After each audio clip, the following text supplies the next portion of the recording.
Okay, everybody, welcome to the latest episode of All Too Real 2.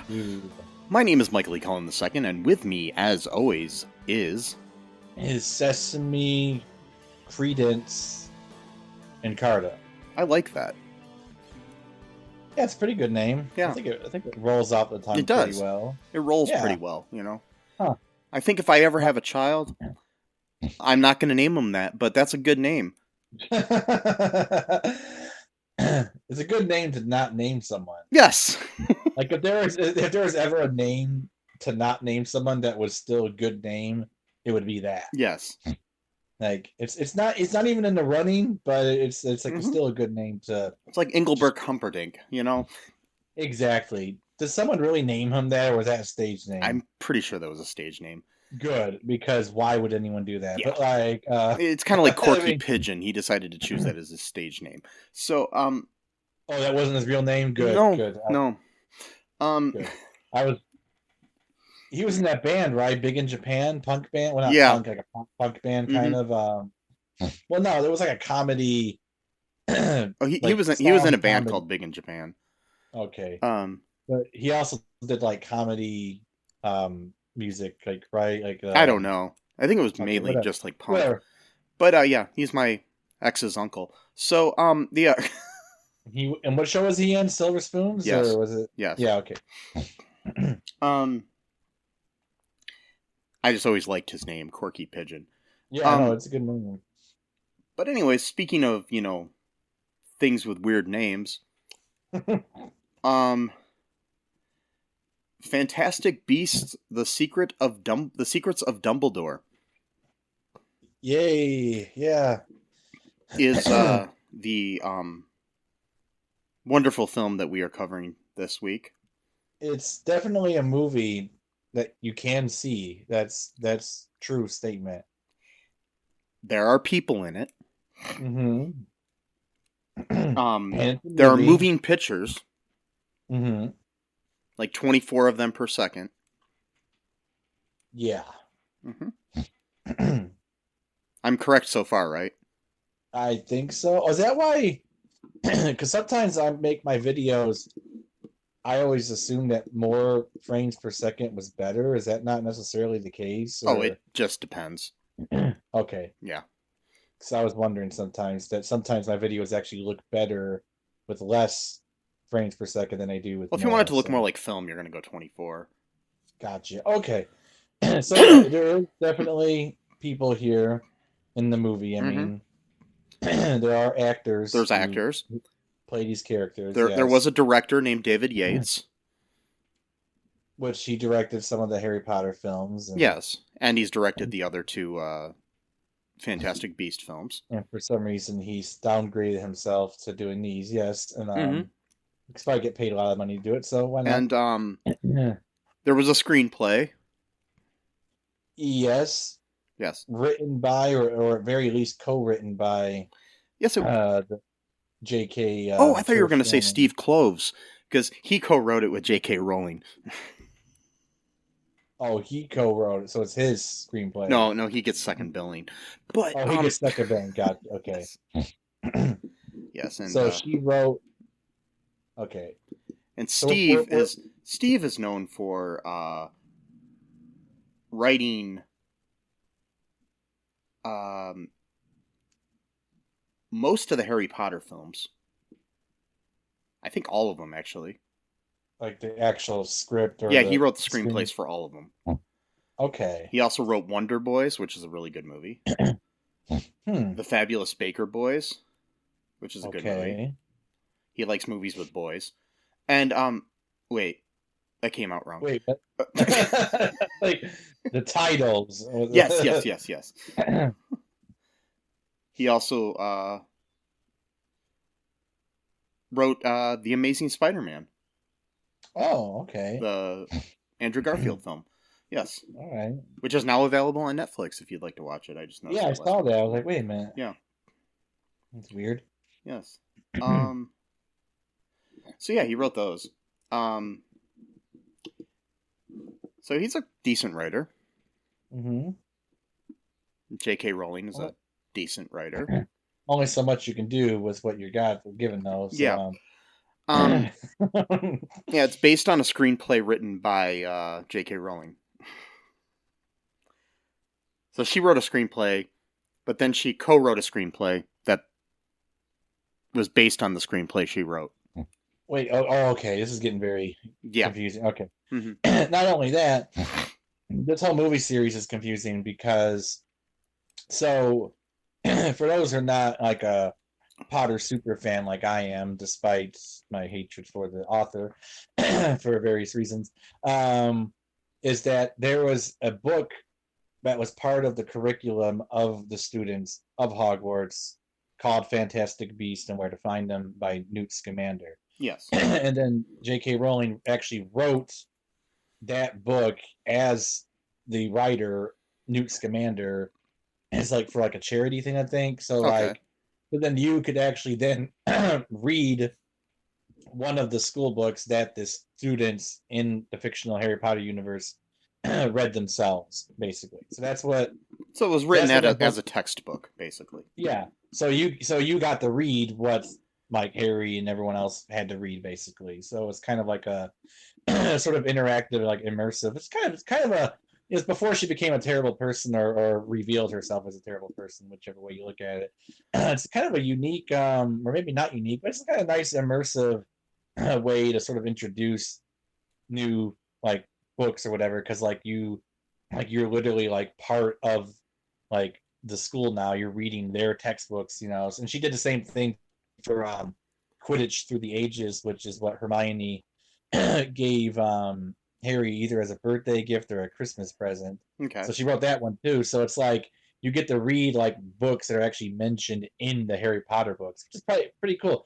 But not to be long-winded like she is, because she's super long-winded. But is that book had absolutely nothing to do with Grindelwald, anything to do with Dumbledore. It was just a textbook about magical creatures and like their various attributes. Like that was well. I mean, story. In defense, they probably just needed a name for these movies that they wanted to make that featured Newt. So yeah, but it has nothing to do with. I mean, it'd be one thing if, like, let's say the author in question is someone who knows a lot about like defensive magic, or like when it comes to like fighting, that would make sense. But you got a book about a guy who wrote about magical creatures. Like the two things don't like at all like interlink with each other. Is what my argument is basically. Yeah. Like if you're all about fighting the bad guy, it would make sense to find a guy or girl who wrote a book about how to fight bad guys, and you're like, oh, well, that makes sense because this person is like super good at like defensive magic, so they'll know exactly the counterspell to use if Grindelwald and his followers decide to like just start shooting killing curses at us or whatever. No, we're gonna get the guy who writes about animals. It's like, okay, So that's my main nitpick of the entire series overall. Like the first movie, well, I mean, I think could have been a standalone film, to be honest. I'm just being the devil's advocate here, literally the devil. But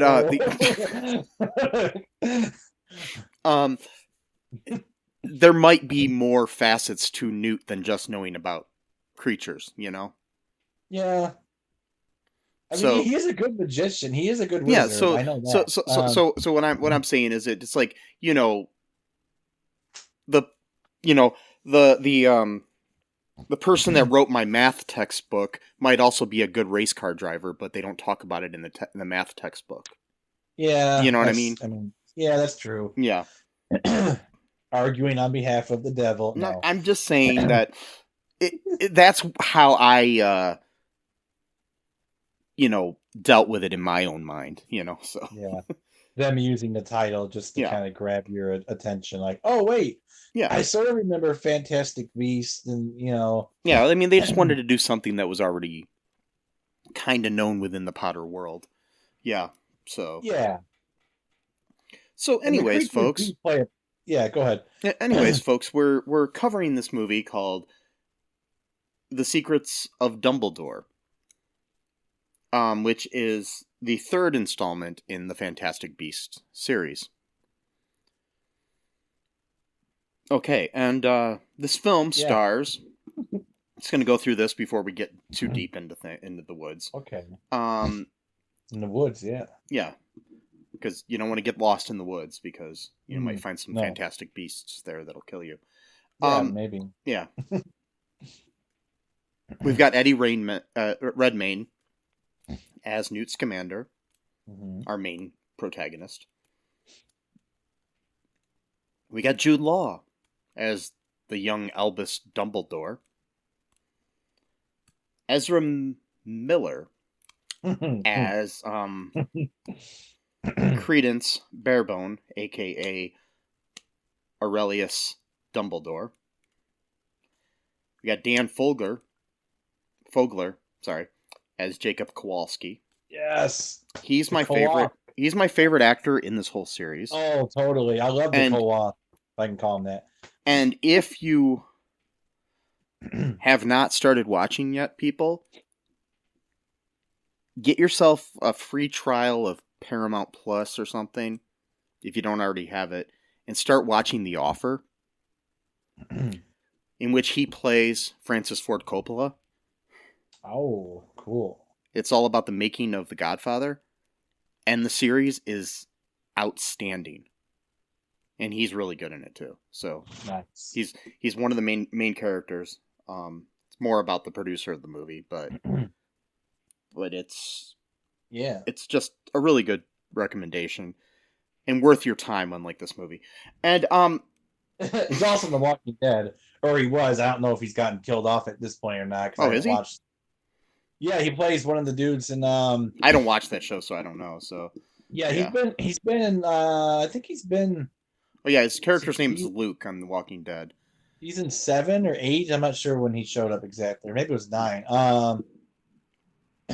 But yeah, I mean, I haven't watched it in a while either. But yeah, I love Jacob's like my favorite character in the entire series. Yeah. I love him so much.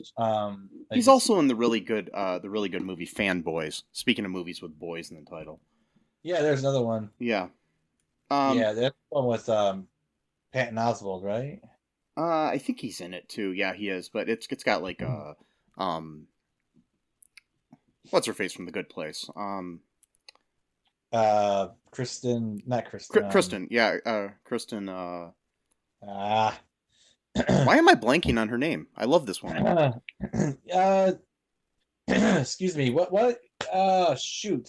Not Kristen Wiig. I know that much. No, it's a. Yeah, I'm blanking, man. Why am I blanking? I don't know. Kristen Bell. There we go. Yes. Bell. Dax Shepard's wife, that lady. I was just talking about forgetting Sarah Marshall. I should have gotten that right. And yet we were forgetting Kristen Bell. Yeah. Yeah, exactly. Forgetting Kristen Bell. That's the new movie. Documentary about the making of getting Sarah Marshall. It's just a documentary about this 2 minutes where we couldn't remember her name. Yeah. Yeah. Okay, we got other people, including Mads Mikkelsen as Gellert Grindelwald. He replaced Johnny Depp. And there's no mention whatsoever as to why he looks completely different than. Okay. Anyway, so yeah, that's the part of the curse of the series is there's 3 separate people have already played the character in a 5-year movie.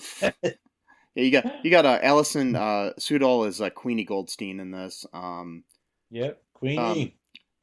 William Nadalem as Yusuf Karma. Jessica Williams as Lally Hicks. Eulalie Hicks, that is. Who I really liked. A lot of people I've seen bad things about her online, and mostly it's because she's a strong black woman, and people tend to do that. Yeah. My wizarding world's all white, man. Yep. Mm-hmm. That it's a fictional universe where people can cast spells with wands and create fire and water, but black wizard or witch is one bridge too far. Yeah, so anyways, there's a bunch of other people in this too. You got, Callum Turner as Theseus Scamander as well, which is another great name, Theseus. Yeah, yes. It is. If I ever have a child, I'm not going to name them Theseus. Right. But it's a good name. Yes. It's a good name, yeah. Okay. So, all right. We don't even necessarily have to get too deep into the quote-unquote plot of this movie. I think this is more of a reaction, podcast here. I mean, it will take like 10 minutes to go through the entire plot of everything that actually happened in the movie. Yeah. Well, I don't even think it'll take 10 minutes. I think it'll take probably not. About a minute and a half. The theme just stretched on forever, but nothing actually really happened. Yeah. So reaction / maybe review. So yeah, I'm fine with that. All right. My first reaction is title. The Secrets of Dumbledore. Yeah. What secrets? Which Dumbledore? Exactly. Because the way the poster makes you think is that we're talking about Albus. And there's multiple secrets. Yeah, but he doesn't have really any secrets. It's his brother who kind of does have a secret. And that's one. That's it. It's one secret. It's not multiple. No. Secrets is plural. Yes. J.K. Rowling should know this because ostensibly she's an author. Because I'm looking at the poster right now. His brother doesn't appear on the poster anywhere. Oh, of course not. Why would he? He's just Dumbledore's brother, right? He doesn't matter. But he's the one with the secret. Oh, sorry. Shoot, I accidentally... no, sorry. I'm muting the television. Right, that's fine. Yeah. Hope the Jeopardy theme isn't going to demonetize us for 2 seconds or whatever. No. Okay, good. Yeah, so there's one secret of one Dumbledore in the entire movie, and yet we were supposed to be led to believe that this was a whole movie about oh my God, what's Albus Dumbledore hiding? Because one of the you want to talk about reactions? Okay, again, Potter super fan here, despite how terrible the author is. I've read these books probably at least 7 times each, right? Okay. So I know a lot. I mean, not every little detail, obviously, because that's there's 4,000 pages accumulative. I read the first book half-heartedly once. Yeah. So I'm just telling you that's the difference between you and I. So there we go. That's fine. So I know a lot about what's going on in books. So one of the main themes of the book is how Dumbledore has been either just straight up lying to Harry throughout the entire series, or that he's only giving them half-truths in the hopes that Harry will discover the ultimate truth on his own. Okay. And then a lot of the last book is Harry basically dealing with the fact that, Dumbledore's dead, and yet, he didn't tell him enough about what he really needs to do. Or can't reconcile the anger, guilt, or whatever he has, right. So he's got this conflicting loyalty where he misses his mentor, but he's angry at him at the same time because he commissioned them with this seemingly impossible task with hardly any knowledge, of how to actually do it, and that so much of his history has just been either lied to or just hidden from him. So finally, when Harry quote dies, he doesn't actually die. Voldemort destroys the piece of his soul that's actually inside of Harry because he accidentally made a Horcrux out of Harry. So Voldemort basically just killed himself, essentially, or made himself closer to being mortal. So Harry didn't actually die, but then Harry goes into this sort of limbo dream state / purgatory type of situation where Dumbledore finally tells him the full truth, like everything that he's been hiding from him, and he apologizes to him profusely, saying that it was an old man's mistake of trying to protect someone young who he didn't want to put the burden of knowledge on someone so young. He wanted him to be able to actually have a childhood and that kind of thing. So and then that's the end of that scenario with him and Dumbledore is is basically everything's on the table now. It tells him absolutely everything. No more lies or no more half-truths. Here's the full picture. Then Harry ends up waking up from quote dying, and then now he has the resolve to finally finish the task of either killing Voldemort, or Dumbledore asked him one last time to give him one last chance to show some kind of remorse. But if he doesn't, then he's just going to have to kill him, basically. Yes. Or, that's a great thing to tell a 17-year-old kid. But anyway, and then, 17's the age of maturity for wizards, so I guess he's just barely a young adult. But okay. So, but then we get these movies. Well, wait a minute. So he didn't tell Harry about Credence. He didn't tell Harry about like that, like he was sort of patching things up with his brother during this time, but the way that the books make it sound like Aberforth still has like this horrible grudge against his brother, but yet these movies are building towards a reconciliation. So why would they reconcile, and then 50 years later his brother is still really angry and mad at him? Like, it's like none of this stuff is adding up. Like, it just seems like, well, maybe he got pissed off at him for something else. Like he asked him to borrow a piece of gum one time, and and Albus was like, "Dude, no, you shouldn't be chewing gum," and he got all pissed about that. That's what it's all about, I think. Yeah, then he held that grudge for the next 40 years or whatever, or 50 years. Yeah, it makes sense. So, and I would be fine. See, here's the thing: I would be fine if this was like a standalone series that was like not really canon. It was just like its own, or like maybe like takes place like in a different timeline, or like if events played out differently, it's like its own thing. I'd be okay with that. But no, apparently this is supposed to be canon, and it's supposed to like be directly linked to the Harry Potter. The problem with it is the same problem that Star Wars has a lot of times. Mm-hmm. It's where you have to have a legacy character in there for some reason, right? When you don't necessarily need it, because it's a big universe of characters. Oh yeah. Why do we need Dumbledore in here?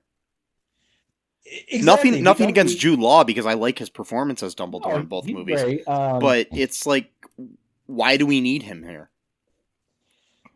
And yeah, because he doesn't really do much. I mean, he wasn't in the first movie at all, for one thing. And that's the one I like. Yeah, that's one I like too, because again, this would have been a fine standalone film, and it didn't even need to be a series. And then I got a question for you as a Harry Potter fan. Is Grindelwald mentioned in the books? Yes. So what we know about Grindelwald from the books, or Wald, I always go from V to W. I'm not sure how to pronounce it. I interchange how I pronounce his name depending on my mood, basically. But Grindelwald is known as, like, he's even mentioned on the chocolate card of Dumbledore, because they have like these chocolate frog cards that you get like as like a snack or whatever. Yeah. And it comes with a card of like a famous wizard on it, and it like just tells you a little bit about like their achievements or whatever. And on Dumbledore's, I think it even says, like, in the very first book, like, he was famous for a bunch of things, but also defeating the dark wizard Grindelwald like in 1944 or whatever. And so he was like the precursor to Voldemort, basically. Like he had the same exact plans. The only difference is, I think Grindelwald actually probably had more of a following than Voldemort did, and actually had more of the wizard community under his control than Voldemort ever did. So it's interesting. I know the allegory they're kind of going for here is he's kind of a Donald Trump sort of surrogate in these movies. Yeah, he's kind of got that. He's a Donald Trump, Adolf Hitler surrogate in a way. Yeah, I mean, Voldemort was too, but this one's much more on the nose as far as, well, for one thing, because he actually has a nose, unlike Voldemort, and his returned body. Exactly. But so Grindelwald, and then he's mentioned again in, I think, the 6th or 7th book, because that becomes a big part of the story of that, is because he was searching for the Elder Wand, which is supposed to be an all-powerful wand that like nobody can ever defeat you with, basically. And he ends up stealing it when he was a youth from Wandmaker from his part of the world, because Grigorovich was the Wandmaker. Like, I think it's like Germany-ish kind of area, whatever. Is the relationship between Albus and him mentioned in the Harry Potter books. It is, but it basically says, it doesn't say anything about him being gay, obviously, because she said that after the books were written. Yeah. But it just says that they were very close friends for a very short period of time, because his Grindelwald's aunt lived like just like a few doors down from like where Dumbledore lived, and he spent the summer with her after graduating his magic school, which was called Durmstrang. And Durmstrang is kind of a more um, dangerous school than Hogwarts because they actually let you learn the dark arts there, not just defense against the dark arts. So where's that school located? They never conceal it. I mean, they never reveal where it's located. They keep it secret on the location secret on purpose. Yeah, so no one knows, but it's probably somewhere around Germany. Just the name itself sounds Germanic, yeah. Durmstrang, and of course in this movie we talk about the German Ministry of Magic. It's like, okay, a little bit on the nose, like, you know, like you get it. He's like a Nazi, right? So we're in Germany, get it? It's like, I mean, in bringing up Star Wars again, this is very like, let's just, you know, do the whole, you know, Palpatine is Hitler and sort of thing all over again, and so is Vader in a way. You know, it's like, yeah. So yeah, just to cut it short. So he has mentioned they know about their 2.5 month friendship where Grindelwald basically kind of put Dumbledore under his spell a little bit because he was very charismatic, and Dumbledore liked him a lot.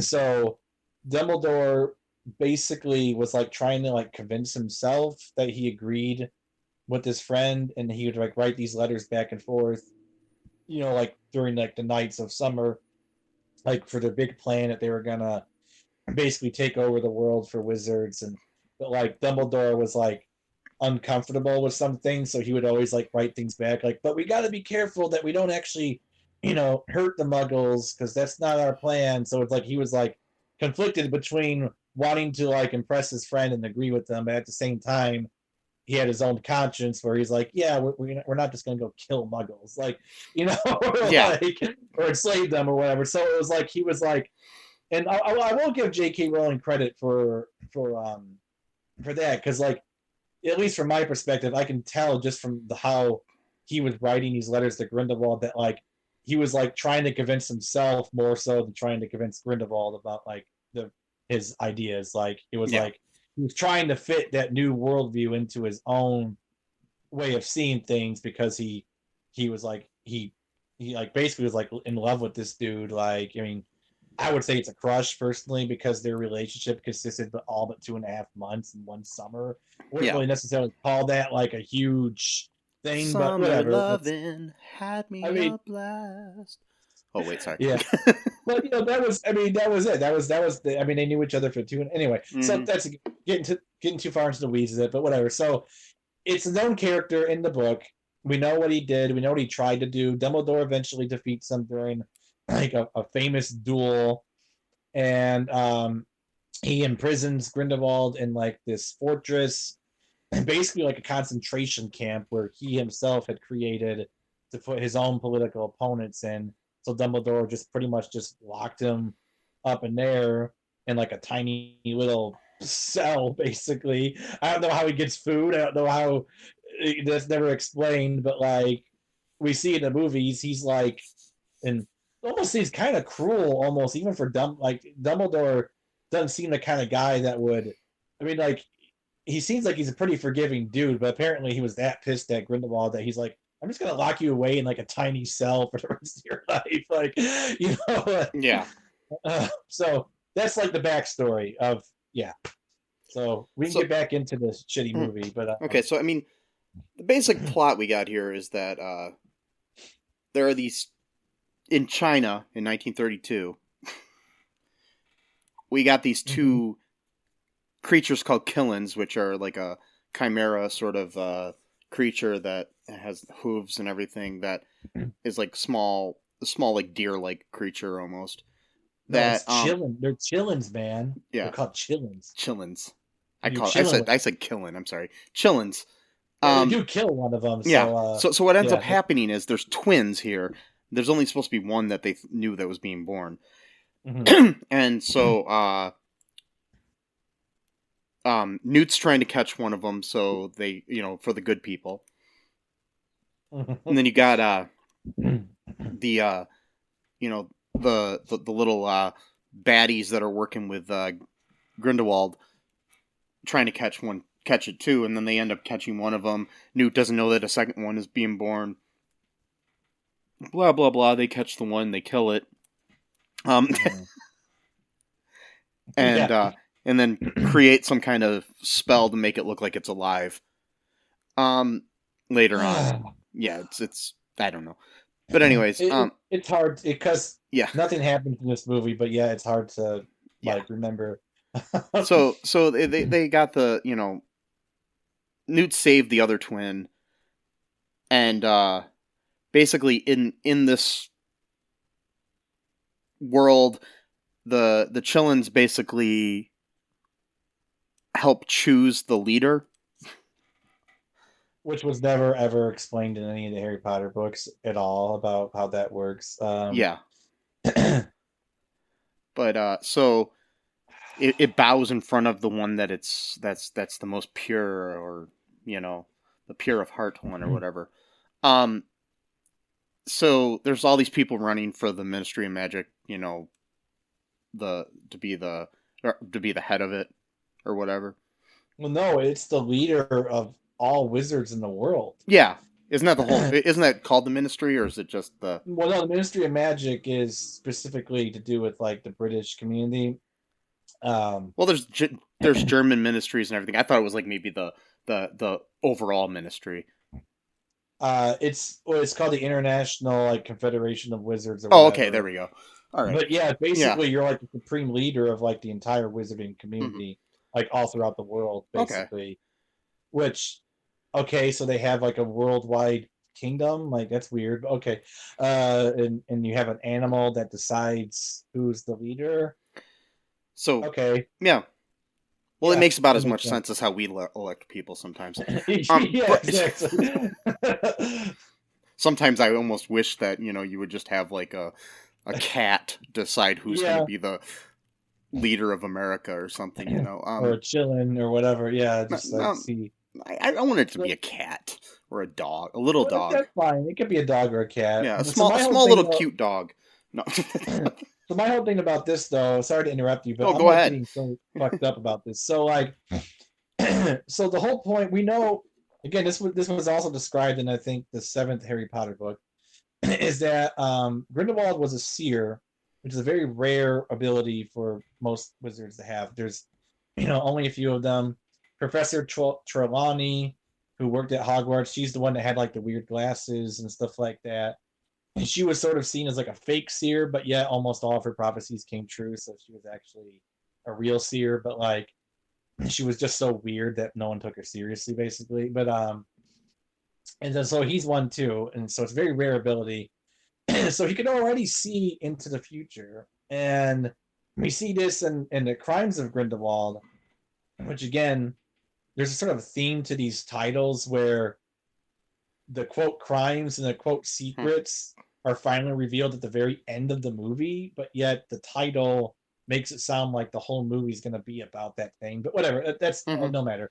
That's just their fault for being stupid, I guess. But so in that movie though, he's got this weird skull bong that he smokes out of. I don't know if he's smoking weed or whatever out of it, but then he blows this big thing of smoke, and it basically it shapes into form of visions of the future or whatever. And then later on, I think he does the same thing when he has this huge rally going on to get his followers all amped up about wizard fascism or whatever. And he does the same thing, and he shows a vision of World War II. So it's he already has this ability, but yet he has to steal this chillin or have it stolen for him.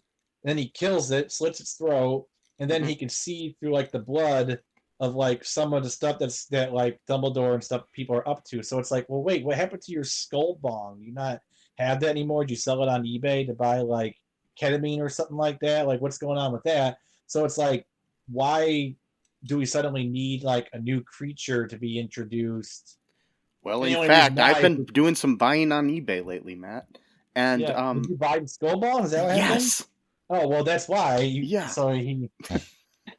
So Grindelwald sold it in the future somehow, and then I've got that. I've also got Luke Skywalker's lightsaber. Okay. And the Rosebud sled from Citizen Kane. Gotcha. I bought all these fictional. So we got that shit. We're kind of skipping all over the place here because honestly, any of the scenes could have been any order in this movie and it would not matter, really, to be honest. Except for the end. But anything else, it could just be but you could just splice up the film. So basically you get the point that this chillin' thing is important. Mm-hmm. The good guys got one, the bad guys killed one. Yeah, and they killed the mother, which is interesting though, because they did the killing spell and didn't kill the mother right away. They had to shoot it twice, and even then, she didn't die until like a few minutes later. So that's interesting, right there. Yeah. That it's got some kind of protective armor against the killing curse, which is interesting. Yeah. So, anyways, then we get to the end where we have a fake election. Yep, fake election. Yes. Where the bad guy pretends that he won, and yeah. And so this is the only fake results of election that happened in the past couple of years. just letting you know, because Trump lost. Anyway, so so anyways, he ends up picking the right leader. Who was this chick that won? Well, first it bows to Dumbledore, and he's like, "No, don't pick me, please don't pick me." So he tells the Chillin that he's honored, but he says, it's actually quite a beautiful line. It says, "Just as there's two of you, there's also an equal candidate here as well." So then the Chillin picks Santos. Yeah, I thought he was going to pick like Aberforth or something, so that would have been cool. Or Jacob, even though he's a Muggle, or no manager or whatever. Jacob would have been cool. That'd have been cool. But since he can't really rule over wizards because he's not a wizard, so that wouldn't make any sense. But he does have purity of heart, so that's what I was. But man, there's just so much this movie. Like I do want to go over through some of it just because of how bad it is. Yeah. But like. So we kind of told you to end already. So I just wanted to get the plot out of the way so we can nitpick the fuck out of it. So the Chillin with the villain, literally in this point, the Chillin with the villain that he killed the Chillin, and then the Chillin died again because he reanimated its corpse essentially through some weird. Which again, that's another nitpicking too. So we're introduced to all this new forms of magic that we never got in the Harry Potter films from any. Not just the children. Okay, understandable. They're just kids. They're just learning. Fine.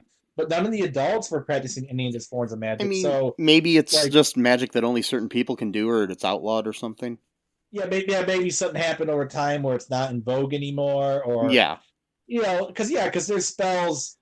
I mean, even Harry. I mean, Potter we're not all dancing the Charleston anymore, So it could be, because I know in the sixth Harry Potter book, Professor Lupin does mention how spells tend to kind of go in and out of vogue over time, so it could just be something like that, but I don't know. Yeah. So anyway, so Chillin chooses Dumbledore, then Dumbledore's like, no, and then Grindelwald does the Cruciatus curse on Jacob, so that's like a war crime right in front of everyone right there.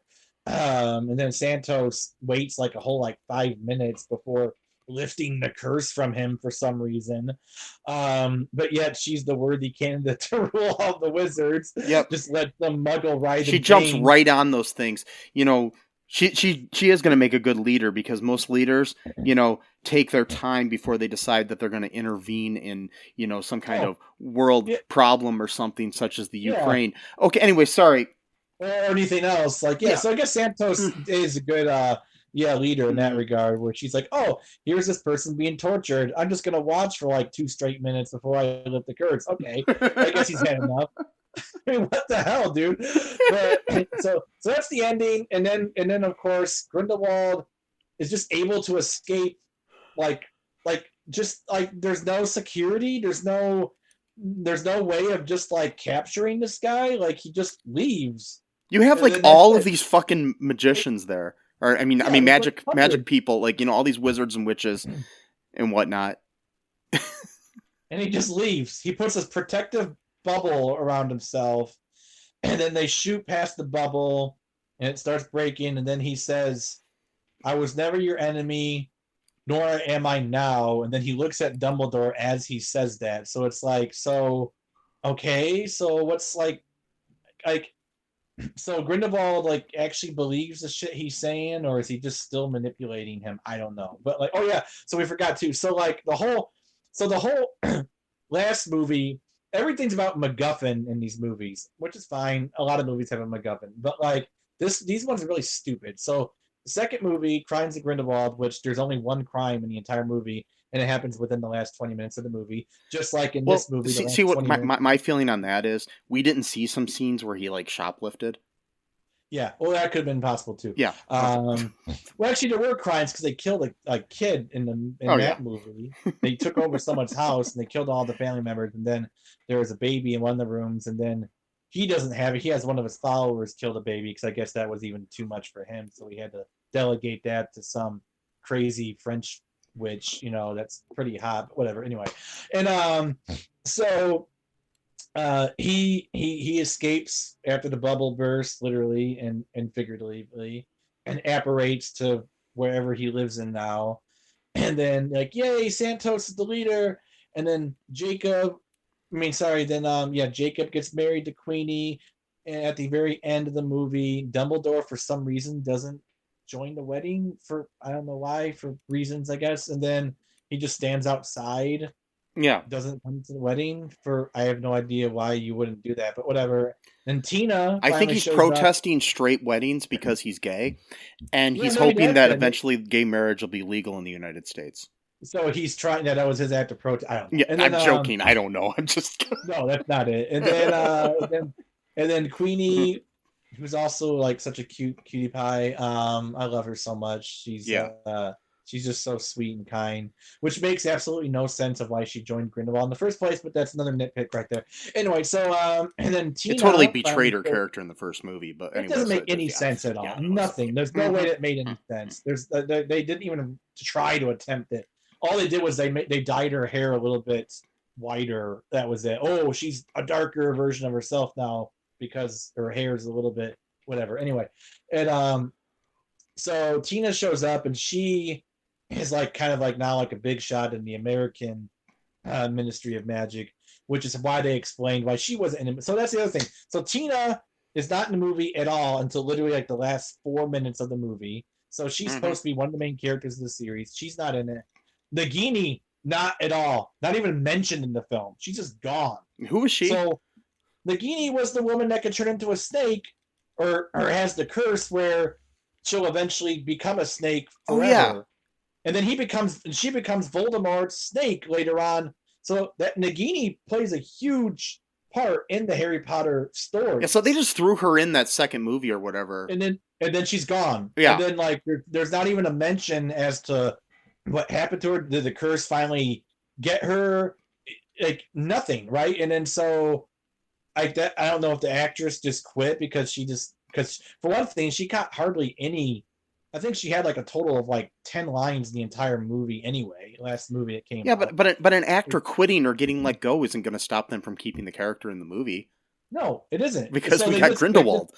So they literally just did not acknowledge, and then like so, and I think Rowling and co have now delegated most of their stuff to people coming up with theories on YouTube.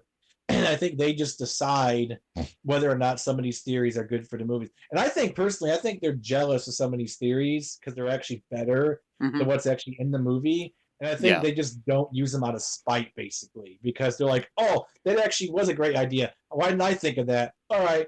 Like, well, I'm just going to go ahead and say, by the way, Credence is actually Aberforth's son, instead of like these really cool, complex theories that like the Super Cowan brothers would come up with. They're like, no, that's too complex and interesting. Can't have that. We're just going to be like, Aberforth fell in love too and had sex with someone and then had a kid. Like, oh, that's interesting. Got okay. Like that was the big mystery. Like what? Like what a letdown. Yeah.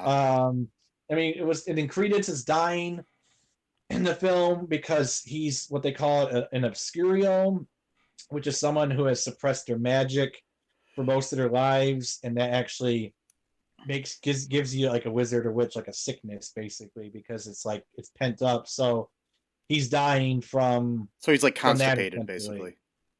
Well, it is. It's like wizardly constipation, but it can kill you literally. Yeah. And then, constipation can kill you too. Well, so, yeah, it can. You're right. Yeah. So technically, Grindelwald was not lying when he said he was a Dumbledore. It's just that Albus was not his brother; he's his uncle. So that was he was partially telling the truth, but he was lying as well. And so Credence, as far as we know, is dying. Maybe they'll find a way to fix him up in the 4th or 18th movie or whatever they're gonna do. How many? That's the other thing. Why do we need so many movies? That's my other problem. So the whole point of setting up a story is so that the story actually eventually happens at some point. You don't need 3 movies of exposition before you actually get, especially when you're not guaranteed another sequel. Exactly, like for like Legends of Tomorrow, for example, they left off on a cliffhanger and we're never going to see it. Well, maybe, hopefully. Yeah, I mean, a lot of TV shows make a little bit more sense because sometimes you feel like you're hopeful that you're going to get another thing. But when you're a movie that's like produced by Warner Brothers and you're getting millions of dollars in a budget, you think Warner Brothers would be like, hey, can we kind of tie this up just in case it doesn't do that well at the box office so we don't have to make another one? Yeah, honestly, 3 movies is enough. Yeah. You don't need more. You don't even need 3. So the last movie, it just seems like this was like a repeat of the last movie because like the whole last movie was about Grindelwald. He's gaining traction. He's gaining followers. He broke out of prison. And then there's like a big thing at the end where he basically tries to set the entire city of Paris on fire with like his magic fire dragon or whatever. And then they stop it. And then now he's on the run again because he already escaped from prison once. And then he's a fugitive, played by a different actor, of course. And then it seems like the same thing happened again. He's gaining followers. He's gaining traction. This time, though, he actually gets absolved of his crimes, and then he's allowed to run for basically supreme leader of the world's wizards. But again, it's just like, why would you do that? Like, okay, you can absolve some of their crimes, but like, in the next day, you're like, oh, by the way, he can also run for like. And the thing is whether it was Johnny Depp or Mads Mikkelsen, I don't see the charismatic leader in him that you should have with that character, and I blame the writing, not the acting. It's not because it's not you're not showing somebody like you can understand when you see video, even though he's kind of crazy, like of Charles Manson or video of Adolf Hitler or Jim Jones, even why people followed these people. Yeah, I don't see why any of these people, unless they're all under some kind of weird spell that he has over them, like literally a spell. Could be, but we don't know. I don't get why, like with Queenie, for example, is following him, Yeah, so that's a great point. So the whole point of, okay, so one of the things about Grindelwald that differed him from Voldemort, which I liked because, why essentially have the same character twice with a different name? So with Grindelwald, he was slightly less evil than Voldemort in a very particular way, and it was that he didn't really care about the whole pure blood thing. His whole thing was, if you're a witch or a wizard, you're superior to the Muggles. It didn't matter if you came from like a far so Voldemort though was very much about no, like you not only do you have to be a wizard or witch, you have to also come from a pure bloodline family. So that could have been the reason. That could have also explained why Grindelwald maybe had more followers than Voldemort, because he didn't have that sort of built-in restriction already of like, well, you got to follow me, but you also have to be pureblood at the same time. So he was like, look, we're all wizards and witches. We're better than the Muggles. Doesn't matter if you yourself even came from a family of Muggles.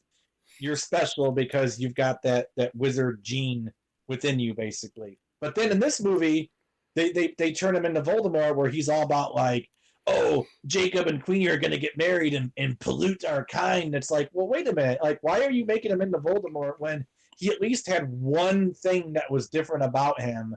And then, like, you just got rid of that. Like, you know. Yeah, because they're not really polluting the kind. If they have kids, they're actually creating probably more people with magic. Whether they be half Muggle or not, it's still, you know. Yeah, so that was OG Grindelwald's mentality. And the thing, though, is that he did sort of, what's the word? He, not really appease, but he did allow the pure blood fanatics to kind of join him and let their voices be known, because he knew that they would be like some of the most fanatical of his followers. But it could be like a real politician type of person who doesn't reveal their true beliefs until later on, or like a J.K. Rowling who doesn't reveal their true beliefs until later on. That's true. So maybe that's what she was doing. She's like, I am like Grindelwald here. Anyway, so I'm like getting so sidetracked. Okay, so like, why am I forgetting? I watched it twice, and I'm forgetting so much about what happened. So, do you want to take a break and look it over really quick, and then we'll come back? Yeah. Okay, we'll be right back, folks. No Outlet Live. Hey, I'm Jay Remy, host of No Outlet Live. If you're in a podcast that explore any and everything, check us out. We stream anywhere you listen or watch podcasts, or just type No Outlet Live, one word, in your Google search bar to find the show. Live Saturdays at 7 p.m. Eastern Time on Facebook. No Outlet Live, your road to boredom ends here. Do you like Tessa? Do you think this will be a date that can last? Well, she's not very articulate. And we are back? I guess. Do we have to be? No. I mean, we don't have to do anything really, but that's true. And I don't want to sound negative, folks, because I hope whoever's listening to this does enjoy our witty banter. Yeah. As much as J.K. Rowling enjoys being a TERF. Don't say that. That's a slur now. You're not allowed to say. Oh, TERF. I'm sorry.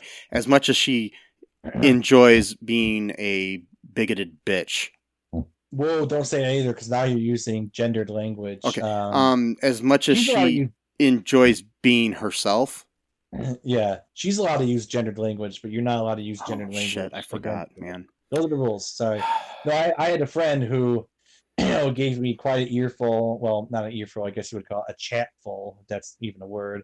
About how, TERF is a slur and you're not allowed to use it because it's being mean to women who just believe that sex is real, and that it's mean to call them bigoted because of that. It's actually accurate. It's actually an accurate word for what they're doing. Okay, so the only thing I would say that would not be accurate is because TERF stands for trans exclusive or exclusionary radical feminist. So someone might take an issue with the idea of thinking themselves as a radical feminist. Maybe they just think they're a regular feminist. Okay, so you're a TEF then. Yeah, you're not TERF, you're a TEF.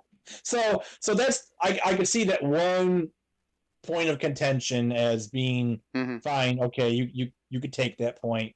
Whatever, it's a half point, really. But I was told can't say that. We're just feminists who believe that biological femalehood is real, and which again no trans person has ever disagreed with, unless you find like maybe one person on Twitter with like 2 followers and you're like, hey, look what I found a transgender who said something weird. Yep. Which you can do that with any group. Like I found this weird black person who said some weird shit, so all black people now are blah blah blah. Well, aren't all black people like Candace Owens? Fortunately, no, they're Oh, not. okay, good. So Just making it's sure. it's a good thing, yeah. No, that's a good thing. Yeah. So yeah, back to this great film thing. Yeah. Movie. This moving picture. Moving picture. It was very moving. It was moving, literally. I felt it down in my soul. Well, wait, no. I don't know. Okay, so where were we? Basically, let's hit some all over bullet the place. points of things that Yeah, you wanted to talk about from this film. Yeah, because we're kind of all over the place. I just wanted to get just to the base. So basically, what it is, so they find it chilling, blah blah blah. They're trying to recruit Jacob because Jacob's kind of central to the story because he was Queenie's boyfriend, and so they're hoping that would kind of maybe take Queenie out of her spell or whatever, literally maybe. And, so what was the deal with the wand they gave him in the movie? So the wand was basically just to make people think that he was a wizard, I think, is what it was. Okay, so it doesn't have any kind of powers or anything with him using that? I don't think so, because Newt said that it was made of snake wood, which is rare, but it has no core, and I think the core is what actually allows it to actually function. So the core is kind of like a battery in a flashlight. Yeah, so I think technically the wand's just useless, doesn't work. And but you can practice magic without wands, but it's pretty difficult, and only according to the TEF, J.K. Rowling, she said that the only group that's known to be able to practice magic without the use of like instruments is like some group in Africa. So I guess that was her way of saying like, oh, well, I'm saying that black people are superior to the white people now, so that evens out all the racism in my books, I guess. I don't know. Maybe I'm reading into her intentions too much, but it's like, oh, you see, look, I gave them the non-wand magic, so aren't I merciful, whatever. And because he went to Hogwarts, so I think. Well, that's one way to read it too. There's another way that it could be that they're not, smart enough to make wands or something that you could read it. I'm not saying that that's what it is, but I'm just saying somebody that wants to point out any kind of racism could point it out that way.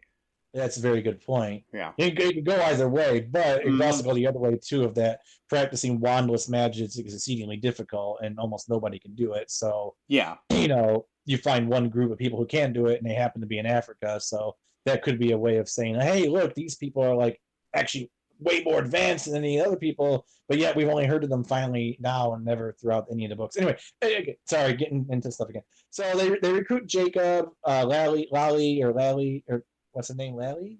It's doobie-doo-doo. Is it Lally? Lally. Yeah. Lally recruits him by basically pretending to be like someone who's in trouble, being harassed by some guys, and he goes out with like a shovel or whatever, or no, a pan, to like fight him off, and then that like proves his bravery basically. So then she finally convinces him to go. They go through the port key or whatever, and they go into some train, and that Newt and all these other people, they're there. Kama Yusuf is there, and whatever. And basically each person's given like their job for like what they need to do to thwart Grindelwald. So they give Bunty the suitcase. Bunty's Newt's like assistant for the past 8 years and 164 days or whatever. She's very meticulous about that kind of thing. And then he's kind of nervous, but she's the one that's supposed to take the suitcase with all the animal creatures. I forgot. Jacob, that's when he gives Jacob the wand. He says, "You're gonna need this where we're going." And they go to Hogwarts eventually at some point. Dumbledore's not even there in the room at this point. It's just Newt giving out instructions. Kama Yusuf is supposed to basically pretend to join Grindelwald's side, because he's from a pureblood family.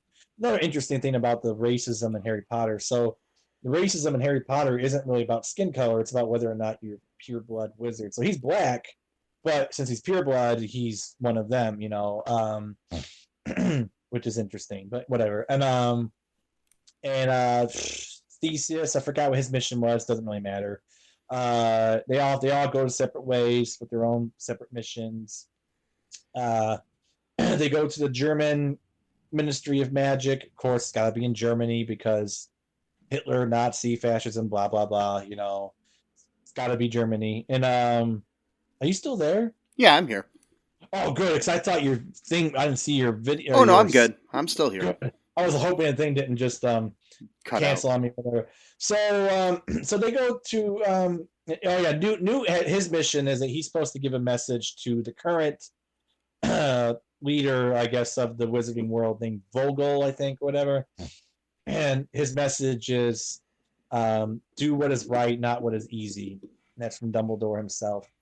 And then Vogel's like, oh, is he here? And he's like, oh, of course not. He's at Hogwarts. Why would he be anywhere else when the whole world's burning down? So he's basically calling Dumbledore a hypocrite, you know, like, oh yeah, do what's right, not easy, when he's holed up in his castle or whatever, you know, which is not true, but that's what he thinks. And then and so he ignores, you know, the message, and he says, no, actually, Grindelwald's absolved of all of the crimes that he's been accused of, and he's a free man now. So all of his followers like, yeah, fascism rules, woo, let's go kill the Muggles, ha ha ha ha, whatever. And they're like, no one sees a problem with that. They're like, oh yeah, that's totally normal. Yeah, let's have these fanatics like running around now. Let's let the lunatics run the asylum here. Yeah, well, you know, again, very, very, you know, common thing going on these days in certain countries.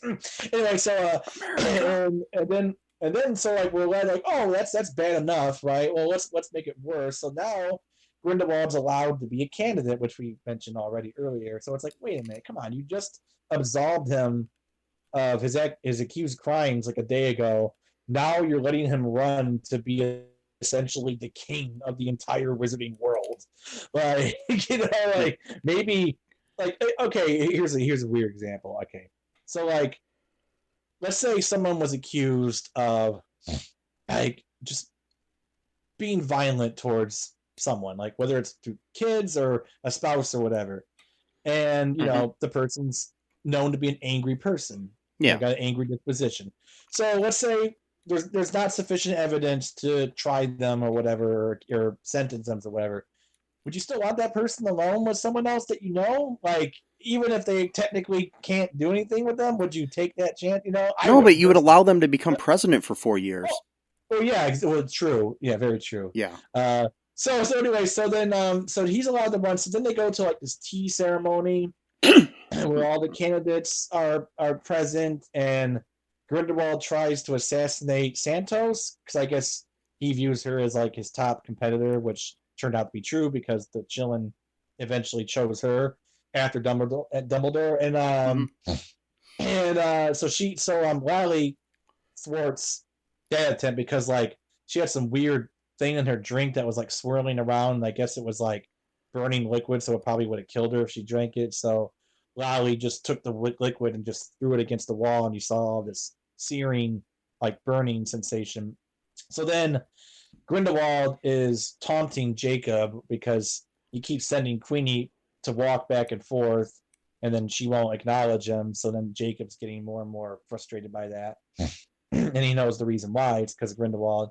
So then he goes up to try to challenge Grindelwald, and he points the fake wand at him.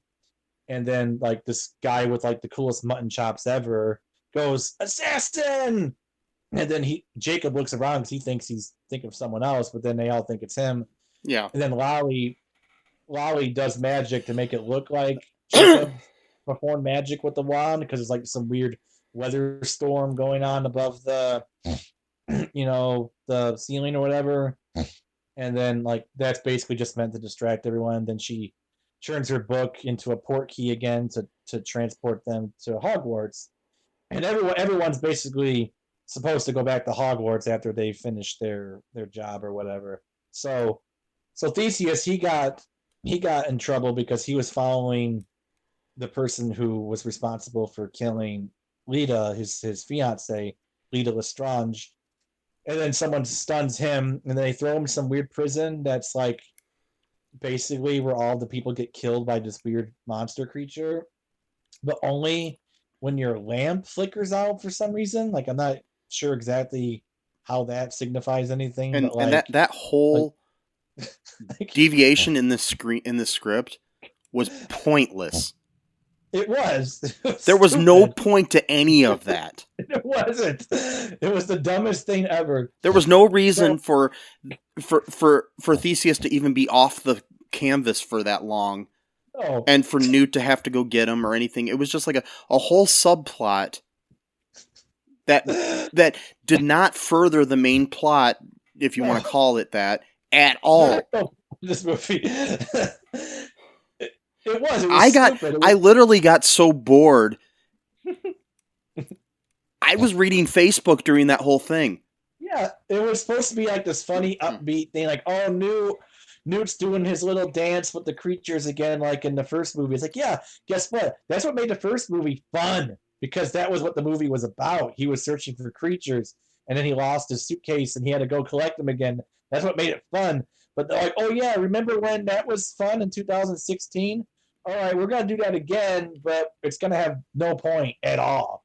And, like, again, what's with the lanterns going out? Why would the creature know that when the lantern goes out, it's time to kill the person? Like, there's no explanation as to that either. Like, why do we need an explanation, Matt? We don't need anything, because this is such a great film. We don't need an explanation for anything in the whole fucking movie.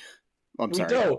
This movie pissed me off. No, it is terrible. That's the problem with J.K. Rowling, though, is that she goes back and forth between having an answer for absolutely everything, which then takes away the mystery of the story, and then just leaves everything open-ended in some cases where you need an explanation. And you're like, oh, okay, well, that was interesting. Like, we now know, that's right, we got another scene where the Deluminator, which is a powerful magical instrument that Dumbledore invented himself, and we only know a little bit of its powers. Like, for example, Ron was able to transport himself. Whenever Hermione said his name out loud, it would transport him to, like, where they were at. He went away after a while because he got mad and he got frustrated, so he left them for a while. And then, so we know it has that kind of power, and it obviously can take out lights and put them back together and stuff like that. But it also apparently allows you to go into some weird mirrorverse, which we never had any indication that all exists in the magical world. Which it seems to me almost like Doctor Strange is coming out, so we're gonna make a movie around coming out at the same time, and we're gonna have like our own mirrorverse thing. That's what it seemed like to me, almost like we're gonna just copy off Doctor Strange essentially. And so he uses the mirrorverse to fight this like battle with Credence, but since they're fighting in the mirrorverse, nobody really gets hurt. Which again, if that was a form of magic that actually existed, then why later on in the Harry Potter movies and books, Muggles are being killed and hurt because there's like battles being fought in their side of the town or whatever? If you could just fight these battles in the mirrorverse, is that just like magic that got lost? Unless it's some kind of magic that only Dumbledore could use, and he decided to stop using it. Possibly, whatever. I don't know. Anyway, so the crab scene was stupid. He gets Theseus out. The creature kills the warden because his lantern went out, and that's the time when the creature kills you for some unexplained reason, I guess. I don't know. And then they go out. They're in Hogwarts basically. They got to apparate, or they got to go to Hogwarts, and then that's where Jacob is like kind of joking about his wand because like, oh, that's a really cool wand you got there. He's like, yeah, whatever, it is what it is. And they're like, where'd you get it? He's like, yeah, it was a Christmas gift. And they're like, wait, what?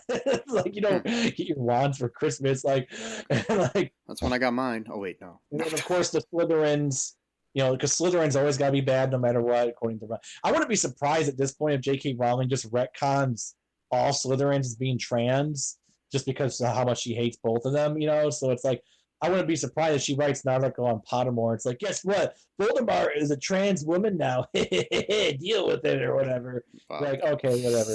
And I'm like not even joking. Like I wouldn't. Yeah. Like I wouldn't be surprised if she's like having like a wine mom moment where she's on Twitter and she's like, a trans person said something mean to me on Twitter yesterday with 12 followers, so I'm gonna screenshot it, and now I'm gonna go and rewrite the entire Harry Potter novels just to get back at the all-powerful trans lobby or whatever. Who knows what she's thinking? I honestly think she's mentally ill. Well, she just needs to She just needs to read some stuff, from George Lucas or Tolkien, and just crib from it and then create her own series again. I'm sorry. Yeah, that's basically what fucking Harry Potter is. So here's the thing: I forgot to mention this. I know I'm like my thoughts are so like discombobulated today, or however you pronounce it. And so apparently someone had written on one of the comments somewhere, some video, that there's actually a movie or a book called Troll from 1986. I think it's actually a movie. It's a movie. And they made a movie called Troll 2 that's got nothing to do with the first movie. They just wanted to use the same title. Well, Trolls 2 is the one I think that has a character named Harry Potter in it. Yeah, well, one of them has a character named Harry Potter or Harry Potter Jr., whatever, who learns magic, basically. Yeah. I'm like, wow. Anyway, so not only that, it's a completely different type of character, though, so I'll give her that. Well, so, okay, fine, or whatever. And but then, she obviously probably stole the fucking name. But here's the thing, though. There's Cindy Bush, one of our friends. She was watching a movie once, and then one of the characters was named I forgot their name. Shoot, whatever. I forgot the name. Whatever. But basically, that's a character in Harry Potter too. And it was like, I'm like, okay, yeah. So we're just like, yeah. Well, I'm not going to talk about people stealing names because there's a whole fucking series of books that stole my family's last name. Yeah, so. Well, that's true too. Yeah. Yeah. So fucking sparkly vampire bullshit. Yeah. But anyway. So they go to Hogwarts. The Slytherins are mean because Slytherins are all evil and all the good people are in Gryffindor. Blah blah blah. Okay, binary worldview. That's how Rowling sees the world. Okay, and then they leave Hogwarts after Dumbledore gives them like their next mission. Oh, here's another retcon thing. So Dumbledore claimed to Harry, which again proves that he was lying to him again, that he never discovered the Room of Requirement, which is basically the room just changes depending on whatever you need it to be. But it's like a secret location somewhere like on the top floor, one of the top floors of the school. Okay. But they go in this Room of Requirement and they use like some weird cylinder looking thing as a port key to take them to wherever they need to go. And that's where they do the whole suitcase thing where they're trying to confuse. Yeah, they're doing the whole like 3-card Monty with some suitcases. Yeah. Where Jacob even that's what Jacob calls it. Then so that's where we end up, where they're basically another pointless scene where you've got people opening up the wrong suitcases. Oh my god, dude! Like, yeah, it's just like, oh my god, and there's like hardly any action. It was literally like, when you're taking a test in school that you really don't want to take, but you have to take it to pass the class. That's how I felt watching this movie, because it's like I've watched all the Harry Potter movies. I've watched the other 2 Fantastic Beasts movies. I feel like to pass this Potter World class of some sort, I needed to watch this movie. And the whole time I'm doing this, I feel like I'm taking that last exam. Yeah, you're like... Yeah, you're invested. That's what I'm saying. Like, people are saying on like the Super Carlin Brothers thing, like Warner Brothers needs to like hire your guys to just come up with stuff, because their theories are so much more interesting than what. Like, they had a theory where they thought maybe Jacob was actually a descendant of Helga Hufflepuff, but he just happened to be like he couldn't practice magic. That would have been kind of cool. And they had like reasons why they think that, because of like Kowalski. It meant something in Polish, but then it translated to like... So that would have been kind of a cool thing. No, we're not going to use that. In the wand issue, they're like, well, maybe we're going to be introduced to like a concept in the Wizarding world where like people have like various degrees of magic. So it's not so much of whether you have magic or not. Maybe some people are like super, super good at magic, and maybe someone just has like a little smidgen, just a tiny little... Like, maybe they got good luck or whatever, No, not going to do that either. I'm like, okay, that was a cool idea, but no, I guess we won't do that. The wand's just fake. Well, okay, that was stupid. Or they're like, oh, well, what if the wand was bewitched itself to, like, perform magic no matter who was using it? Like, oh, that would be kind of a cool thing. No, not doing that either. So it's like, you got these guys on YouTube who that's pretty much their job. They just come up with these theories and make YouTube videos. They're coming up with better shit than the whole team of writers, for these movies. And it's just like, use them. Like, I'm telling you, these movies would be so much better if they just used like one or two of their theories. Well, I mean, really, the main problem I have with this whole series is they're giving. I know it's Rowling's baby or whatever, but they're giving her too much power over things. It's just like what happened with Lucas early, like with Star Wars. When you give one person too much control over everything, you get either redundant or just weird stories that make no sense in continuity. It's like, I mean, it's why currently Star Wars is doing so well, in my opinion, is because you've got several different people working on things. Sure, Marvel's doing really well, and you do have like Kevin Feige as your main, head of everything, but he's not writing the stories for every fucking movie. And like with like Star Trek, you've got several people writing all the different television shows and movies and stuff. So it's, you've got good stories there. And it's like even the Duffer Brothers have this like control over Stranger Things, for example, of something else that came out recently, but they're not writing every episode.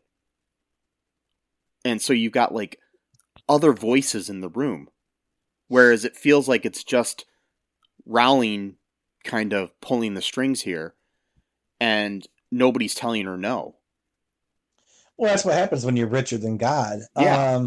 Nobody will tell her no. It's exactly what it is, and she has to. And that's part of her. That's part of her problem as both a writer and as a person, is that she has to be in complete control of, her own story, her own narrative, her own books. Everything about her is, if something doesn't make sense to me, I'm either going to force it to make sense or I'm just going to reject it outright. And it's like, you need to do some work on yourself, girl. And with that, like, even if like she created this world and she put things in place, but because she's the one that did that, she has the right to change things, which is bad in certain ways. It's good in other ways, but it's really bad here. Well, yeah, exactly, because there's no explanation to the retconning, for example. Yeah. If there was an explanation, I'd like to hear it. Maybe we'll get one in like the 47th film of the series or whatever, coming out in 2049, but like, yeah, when now we've got, Eddie Redmayne is using a walker to do his fucking, he's got a magical walker or something, And then like Jude Law will actually look like Dumbledore in the movies. Like, for real, you can already see his beard's graying a little bit since like the last movie came out and stuff. So I don't know, man. Like I tell you what, I'm giving this movie a 0.5 star out of 5. Yeah, or maybe out of 10 even, really, to be honest. That's about what I feel, and I mean, I think we've said enough about how. About this, and I mean, there's a lot of things. I mean, the main thing that really pisses me off too is the fact that you've got this magical world, and you can't explain to me why. Why Grindelwald looks different than he did in the last movie, or 3 movies, because I mean, he was different. Well, he was different in the first one, but then he became Johnny Depp at the end because they explained it in that one. Right, he took over like I mean, because like Colin Farrell was him in the first one, but he was like he was posing as somebody else, and that made sense. But this time it's like they want us to believe that this guy who had a weird eye in the last movie, I can accept the hair being different. Because people change their hairstyle from time to time. But did he get new contacts or something? Like what? It's right, because he had like one blue eye, and then the other one was like brown or something. But it's like but it's like he's meeting with Jude Law's Dumbledore, and it's like acts like he looks like Johnny Depp. Like he looks like the same dude. And it's like no, he's a different guy. He's got a different accent, for crying out loud. He does. He looks like a Bond villain, or maybe James Bond himself in like a new series, is what he looks like. Well, Mads Mikkelsen did play a Bond villain in Casino Royale. So maybe that's why. Maybe that's why I was thinking of him. Yeah. But I mean, and in that movie, he had a weird thing in his eye, so they could have, Yeah, they could have just done that. I don't know. Again, they could have explained this easily. Yeah. Because there is already a concept in the Harry Potter books where people can they can actually change how their appearance at will, or if they learn the skill, at least if they have the ability or whatever. Or they should have just, or to make me happy, they should have just had like the person that they have in General Hospital that announces that today the role of Jason Morgan is being played by, I mean, they should have just. that would have been kind of like a cool fourth wall breaking thing, like just to show how ridiculous this whole movie is. Today the role of Gellert Grindelwald is being played by Mads Mikkelsen. And then we just don't get any exposition about any of the characters. Like, for example, Bunty is supposed to be like this all faithful, assistant to Newt, and it seems like she's like in love with him. And then like Newt like barely really acknowledges her. Like, it's just weird. And like, but yet she stood by him this entire time, and she was given like the most important role. She was the one that had the real second villain. And so that was kind of cool. Like, oh wow, Bunty finally has she saved the day. Important. And then like it just glossed over. It's just like they should have made Bunty the new head of the magic people, whatever you want to call it. Yeah, why not? She's the one that had the real chillin', which again, the name chillin' just makes me feel weird. Like chillin', man. Like the thing I found funny is like when the fake chillin' bowed in front of Grindelwald, I was like, the chillin' likes the villain. Yeah, exactly. He's chilling with the villain, literally. Yeah. That would have been a good thing they would say as someone in the audience is like, hey, he's chilling with the villain or the crowd or whatever. And then, oh my God, dude. And then, like, again, Nagini, it's like Nagini is an extremely important character in the Harry Potter, like all 7 books. We know Nagini is important to Voldemort for some reason. And we finally progressively learn more why she's important to Voldemort. And then you can't just have her in one movie where she's got like 10 lines, and then the next movie she's just gone and no one even acknowledges her at all. Well, I mean, but like Tina was completely gone from this movie too. It's just like it's like they created too many characters and they didn't know what to do with them or something. See, and then they added other characters we didn't need. And I mean, that's a great point, though, right? Because that's what the criticism was for the last movie, is that there would seem like it was like 5 different movies in one movie. So they're like, "Oh, we'll fix that problem by just getting rid of the characters." It's like...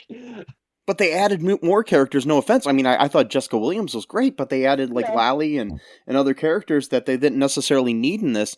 But I mean, I'm happy that they added her because I have a crush on Jessica Williams. But the it's just weird that, you didn't necessarily need her character, and that's nothing against her at all because she's a great actress and beautiful person. But, I mean, the things she did in this movie, you probably could have had Tina's character do. Yeah, well, at least they explain Tina's absence. Well, they explain it, but that still is adding more characters for the sake of adding more characters. Yeah, I know. I'm just saying, at least they gave you an example. Well, yeah, at least they explained that on, like, Gellert's fucking face looking different. And voice. The face I can almost even excuse, but he has a different accent. No, he has totally different. He's a different person in every 3, or even all 3 movies, really, because Colin Farrell. Different. Mm-hmm. And again, there's no. So that's new magic that we've seen in this movie, because they do have Polyjuice Potion in Harry Potter, but it does not change your voice. You still sound like yourself, so you should not talk that much. Yeah. But now apparently you can change into anything you like, and your accent changes too. So that's interesting. But everybody still recognizes you as who you are. Exactly. So it's basically like I'm saying. It's the soap opera thing where one day, a tall guy's playing AJ Quartermain in the show, and then the next day it's a guy who's like a foot shorter, and we all just act like it's the same guy that's been there the whole time. Which works in a fucking soap opera, because that's always been the thing, but it doesn't work in a movie produced by fucking Warner Brothers. Dude, Warner Brothers is just on shaky grounds in general lately. I mean, especially with Ezra Miller, because not only do you have them in one movie, you got them in 2 movies, and there's such a bad PR. How do you defend someone who's been like starting fights with like multiple families in Hawaii for like the past 2 months?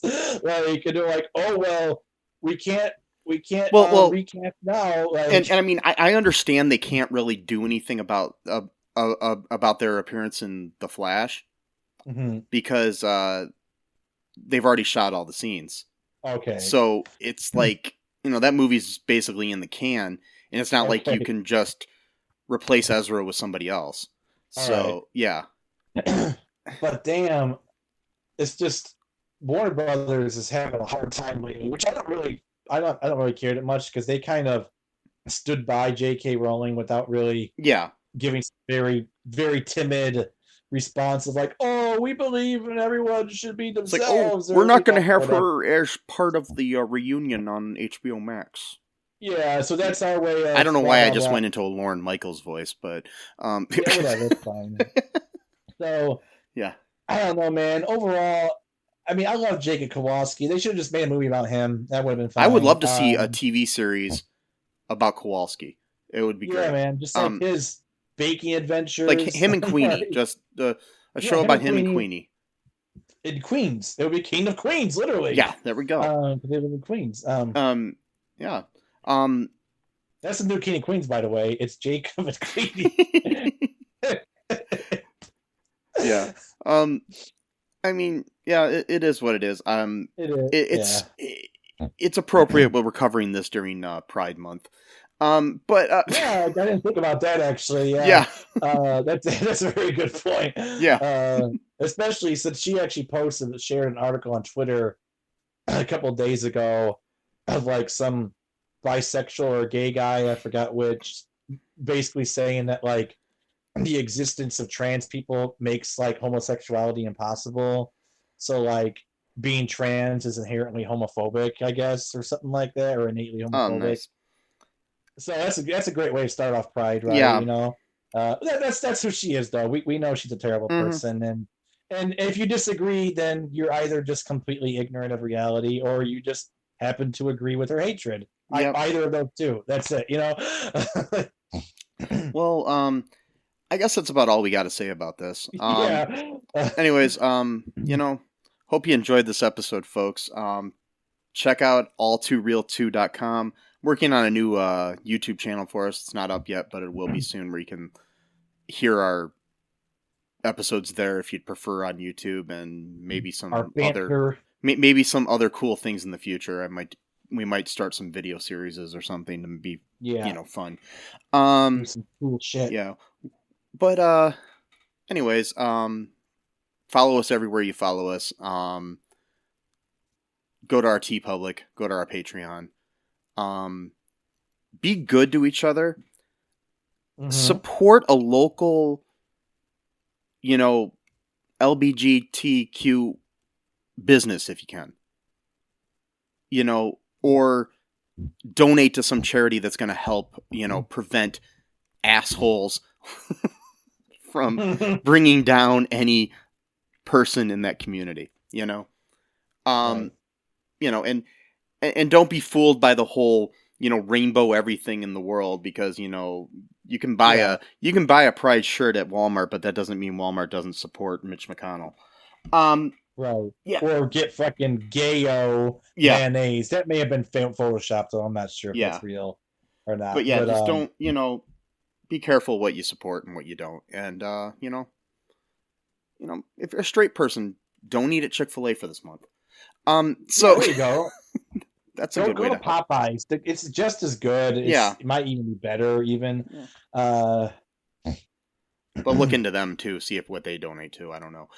But just make your own chicken at home, basically. Yeah, that's good. Make sure who you buy the chicken from. Oh, anyway, so because Titan, they were doing things during pandemic with the. but anyways, until next time, love one another, people. Just be kind to one another and be good. And bye-bye. Thanks for listening to All Too Real 2 podcast, a Cullen Park production. Produced and edited by Michael E. Cullen II. Music by Matthew Hawes. Subscribe and share the show. Visit us at cullenpark.com.